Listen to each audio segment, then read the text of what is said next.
One of the symbols of our forefathers' struggles for independence is the Tugu Negara, and it speaks volume on our patriotism spirit for the country. The national monument was completed in the year 1966. But did you know that the sculptor is a foreigner? And that it was once bombed in the year 1975. In this episode of Sinar Specials, we will walk down memory lane to revisit the origin of the Tugu Negara.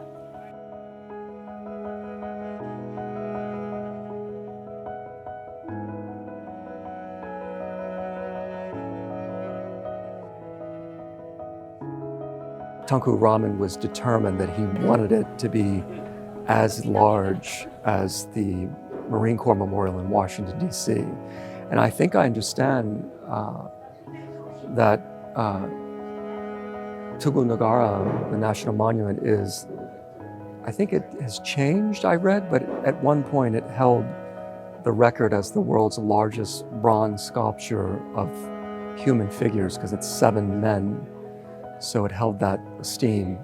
I think a lot of people don't know. That was Daniel de Welden, the son of the renowned Austrian sculptor who built Tugu Negara, Felix de Welden. Felix de Welden was also the person who sculpted the Iwo Jima Memorial Statue in the United States, which inspired Malaysia's first Prime Minister, Tunku Abdul Rahman, to do the same. Tunku Abdul Rahman wanted to commemorate those who died fighting against the communist terrorists in Malaya. Well, I do recollect over the years being with my dad in interviews and speeches that he would give, and he would always regale his experience with Tunku Abdul Rahman, and how usually the first words out of his mouth is this instant friendship. So that has stayed with me, and certainly to share with you today. Yeah, I did overhear my father one time say he felt like he met his brother, that they were that close.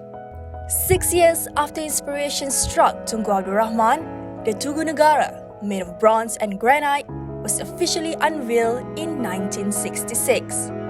However, 9 years afterwards, it was bombed by remnants of the communist terrorists on August 27, 1975. I do recall vividly, and I don't know the accuracy of it other than what he shared with me, but he understood that when the communists bombed Tugu Negara, that only the heads of the terrorists that were under the feet of the Malay had fallen off, that it was some kind of symbolism for the fight for independence for Malaysia. So it was significant in that the damage, the monument was damaged overall in places, even as Tunku Tami had mentioned in the earlier ceremony, that one of the faces of the Malay soldiers had to be reconstructed, but none of the heads or anything like that came off.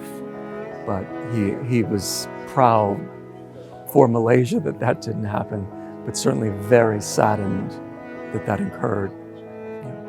Repairs were initiated in the same year, and it took the country 2 years to completely restore the national monument back to its former glory.